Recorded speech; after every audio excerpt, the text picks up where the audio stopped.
Hello, my name is Sharmishta, and I'm here to interview Professor Sushanta Dattagupta, former Vice-Chancellor Visva-Bharati and presently Senior Scientist of the Indian National Science Academy, also at the Tagore Center of Natural Sciences and Philosophy. What is your opinion about science in Rabindrasangeet? Before answering this, it is pertinent to dwell on the question, what is science and who is a scientist? If I look at myself, a physicist, we came through years of formal training in school, college, university. Our first exposure was to the concept of speed, acceleration, force. We learned that every entity would move uniformly unless acted upon by a force, and also that every object of the universe attracts each other, though when it came to electric charges, unlike charges attract, while like charges repel, and so on and so forth. Two distinct tools were employed as the basis of our understanding. One was mathematics, which is based on logic, and the other was laboratory experimentation based on observation. The main aim of doing science, we learned, was to appreciate the marvel and mystery of nature. Along with this foundational aspect, an equally important objective was to find applications of science to materials for technology, medicine, engineering. It is in this realm of observation, not necessarily through instruments but experience, is where Tagore is in sync with a scientist. In the preface to his book in Bengali on science that he wrote between 1934 and 1937, called Visva-Parichay, Introduction to the Universe, Rabindranath wrote, and I translate, any educated person must enter the arena of science, if not the core of science, and in this regard, it is no shame to take the help of literature. I'm not a serious student of science, but I had this endless temptation for tasting the nectar of science from my very childhood. His first serious essay as a teenager was in the area of astronomy that he published in Tattvabodhini Patrika. When it came to Rabindrasangeet, it is fair to say that in each and every component of Tagore's creative forays in literature, philosophy, spiritualism, politics, international relations, songs occupy a central and pivotal position. He explores every marvel of creation through his songs. গানের ভিতর দিয়ে যখন দেখি ভুবন খানি তখন তারে চিনি আমি তখন তারে জানি or তুমি কেমন করে গান করো হে গুণী. Here's a translation of this song by the poet himself in Gitanjali, Song Offerings. I know not how thou singest, my master. I ever listen in silent amazement. The light of thy music illuminates the world. The life breath of thy music runs from sky to sky. The holy stream of thy music breaks through all stony obstacles and rushes on. My heart longs to join in thy song, but vainly struggles for a voice. I would speak, but speech breaks not into song, and I cry out baffled. Ah, thou hast made my heart captive in the endless meshes of thy music, my master. The poet's cosmic thoughts are all embedded in his music. The famous discourses with Albert Einstein on the issues of reality, mind, and perception, observation, and human bonding with the Creator have found expressions through numerous songs such as Amar Milon Lagi Tumi Aschu Kobe Theke, again from Gitanjali. I know not from what distant time thou art ever coming nearer to me. Thy moon and the sun can never keep thee hidden from me for aye. In many a morning and evening, thy footsteps have been heard, and thy messenger has come within my heart and called me in secret. I know not why today my life is all austere, and a feeling of tremulous joy is passing through my heart. It is as if the time has come to wind up my work, and I feel in the air a faint smell of thy presence.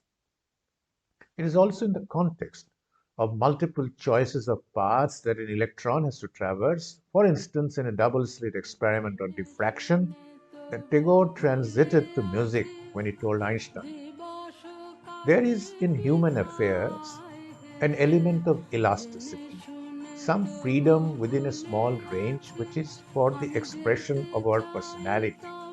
It is like the musical system in India, which is not so rigidly fixed as Western music. Our composers give a certain definite outline, a system of melody and rhythmic arrangement, and within a certain limit, the player can improvise upon it. He must be one with the law of that particular melody, and then he can give spontaneous expression to his musical feeling within the prescribed regulation. In Bengal, we have a kind of song, we call it kirtan, which gives freedom to the singer to introduce parenthetical comments, akho, phrases not in the original song. This occasions great enthusiasm since the audience is constantly thrilled by some beautiful, spontaneous sentiments. Do you think that Rabindranath consciously included science based information in his literary works? No, as I mentioned in the answer to question 1, Rabindranath was not a scientist in the usual sense of that epithet. Science came naturally in his consciousness and his literary works, especially music.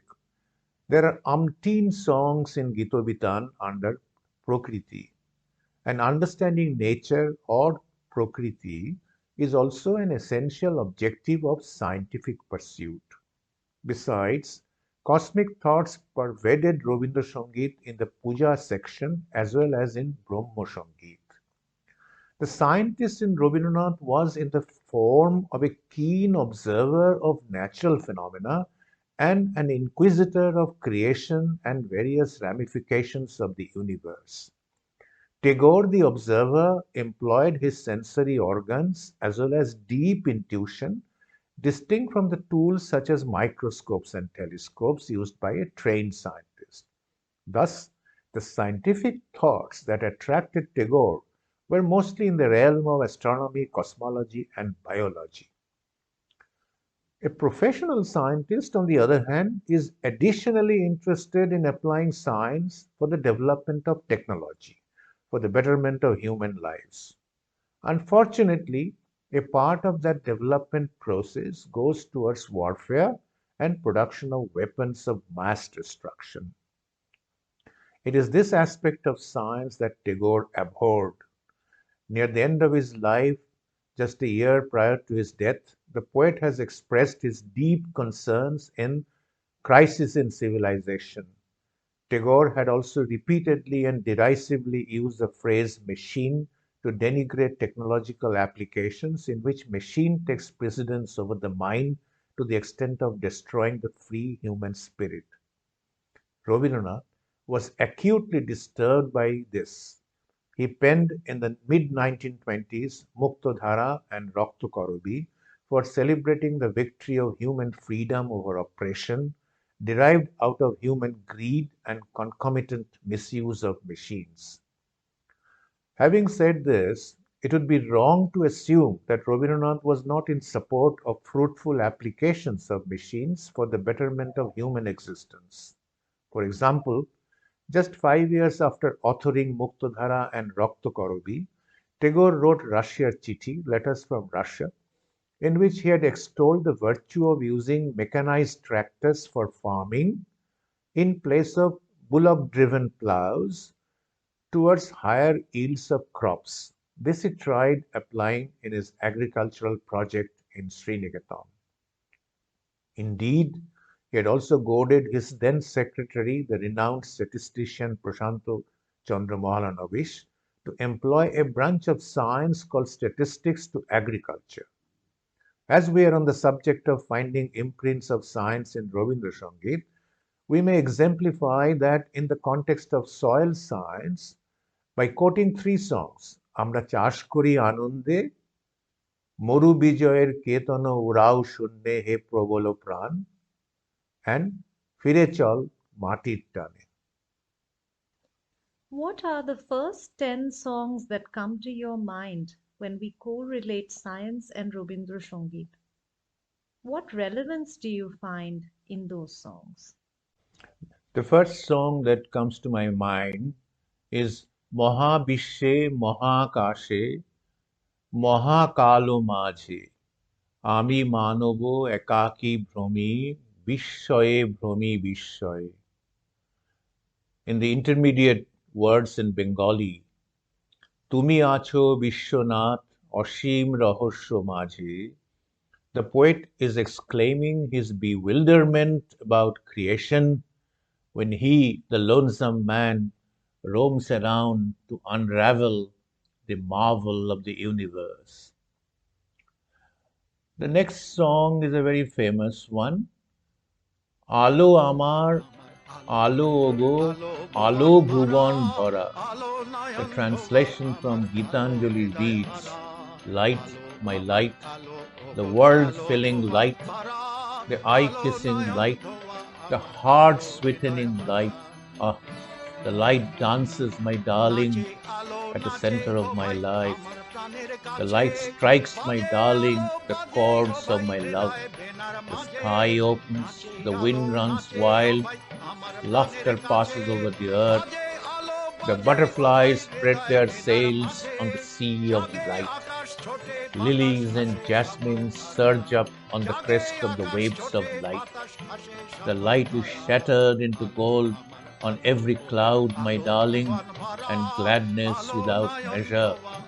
The heavens' river has drowned its banks, and the flood of joy is abroad. In the words, নাচে আলো নাচে ও ভাই আমার প্রাণের, Rabindranath explains that light is like a wave that dances around within one's soul. Yet, the same light waves induce thousands of butterflies to unfurl their wings and triggers life in flowers such as Mallika and Malati. In this song, we have a glimpse into Einstein's own work on the photoelectric effect, which earned him the Nobel Prize in Physics in 1921. In Visva-Parichay, Tagore comes to the question of the mode of the travel of light. He finds the answer fascinating. Quote, light travels as delicate waves. It is difficult to fathom the nature of these waves. But soon, as if to perplex the human mind further, another body of data supported by firm evidence offered a contrasting view of light as consisting of innumerable corpuscles or tiny particles in a state of constant shower of very minute objects. Unquote. Waves and particles, Tagore questions. Quote, how does one reconcile these two apparently contradictory views of light? What is more mind-boggling is that while the external manifestation of light is either as a wave or a particle, what appears in the micro world is neither this nor that. We call it radiation. Unquote. The next song that I would like to mention here is তার অন্ত নাই গো যে আনন্দে গড়া আমার অঙ্গ, তার অনুপরমাণু পেল কত আলোর সঙ্গ. Here, the poet lyricist looks with awe at the seamless expanding universe constituted of atoms and molecules cloaked by radiation. বিপুল তরঙ্গ রে বিপুল তরঙ্গ রে সব গগন উদ্বেলিয়া মগন করি অতীত অনাগত. Once again, Tarango epitomizes vibration and waves which are omnipresent in the cosmic world. Next we come to Nrittir Tale Tale Nataraj. This song is about Lord Nataraja's cosmic dance. Here, dance is a euphemism for wavy motion. In Nritte Tomar Muktir Roop, Nritte Tomar Maya, Bishwo Tanute Onute Onute Kape Nrityer Chaya, we discern an Upanishadic message and at the same time a quantum mechanical fact about wave particle duality. A molecule, that is Onu, a particle constituent of matter, that is Vishwatonu, vibrates in the shadow of Nataraja's dance. Nrityer বশে সুন্দর হলো বিদ্রোহী পরমাণু. The otherwise rebellious atom, Poromanu, gets localized, another property of waves, the underpinning of the uncertainty principle of quantum mechanics. We now come to a very profound song, Akash Bhara Surjo Tara, Bishwa Bhara Pran.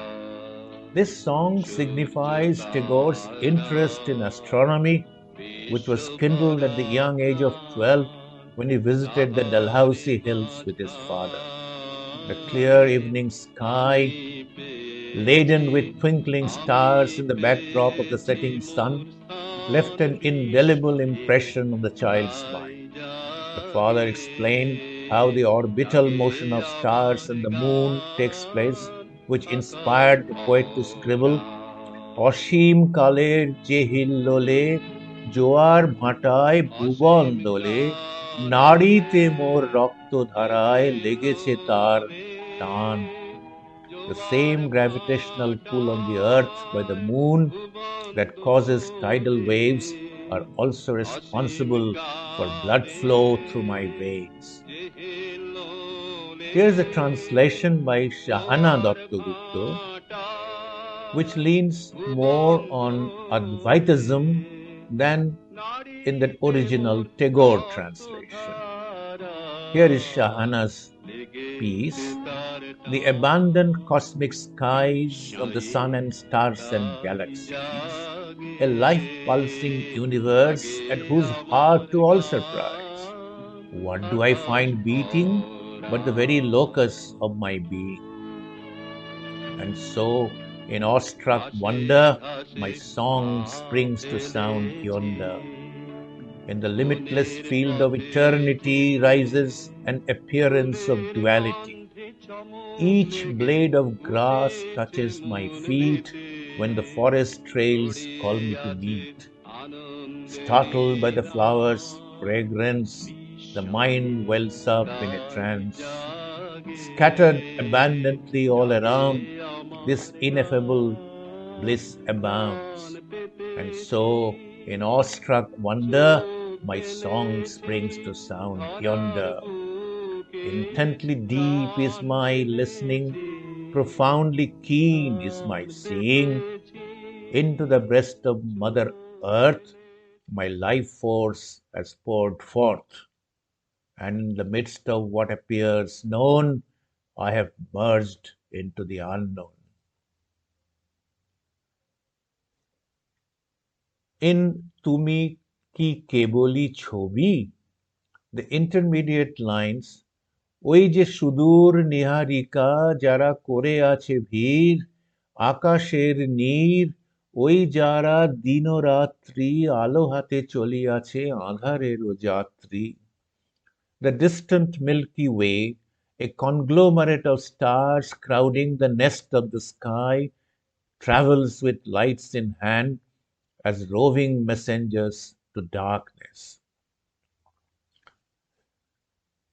প্রথম আদি তব শক্তি, আদি পরমোজ্জ্বল জ্যোতি তোমারি হে গগনে গগনে.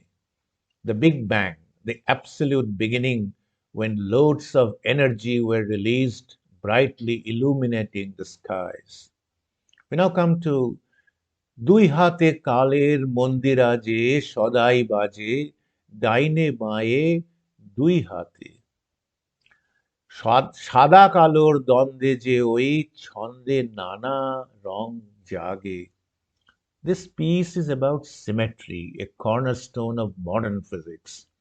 The Mandira of time is in incessant symphony, shifting between the right and the left hands as though in constant search for harmonious tunes amidst the black and white conflict. My final example is actually a very deep song which connects to soil science and also a remarkable exposition on the rain cycle. মাটির বুকের মাঝে বন্দি যে জল মিলিয়ে থাকে. This is a translation in toto courtesy Jayant Kripalani, which reads like this. Of water there is no dearth, water that is trapped so deep under the earth, water that can't be tapped, won't seep up to the soil, water that stays in turmoil and escapes up into the sky, becomes a shadow ready to drop, and then, and when you least expect it again, lightning strikes and clouds that are full come cascading down right to the ground. Abandoned tears of happiness rain, a joy that reigns over our hearts.